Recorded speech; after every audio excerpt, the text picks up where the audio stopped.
অভিনেত্ৰী গ্ৰহণ কৰিছে সন্ন্যাস। ২৭ বছৰে অভিনয় কৰি এতিয়া হ'ল সন্ন্যাসিনী।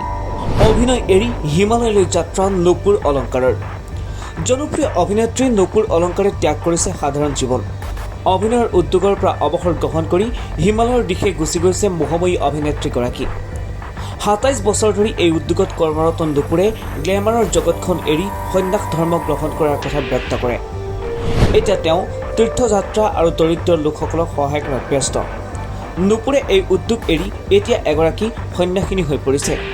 তেওঁ কয় যে এতিয়া তেওঁৰ মনটো আধ্যাত্মিকতাত বান্ধ খাই পৰিছে আৰু গোটেই জীৱনজুৰি এই পথকেই নুপুৰে অনুসৰণ কৰিব। আধ্যাত্মিকতাৰ প্ৰতি নিজকে সমৰ্পিত কৰি মুম্বাইত থকা ফ্লেটটো ভাড়াত দি হিমালয়লৈ গুচি অহা বুলি কয় অভিনেত্ৰীগৰাকীয়ে। নুপুৰৰ স্বামী আৰু পৰিয়ালেও তেওঁৰ সিদ্ধান্তক মানি লৈছে আৰু এতিয়া নুপুৰে তেওঁলোকৰ পৰা বিচ্ছিন্ন হৈ পৰিছে।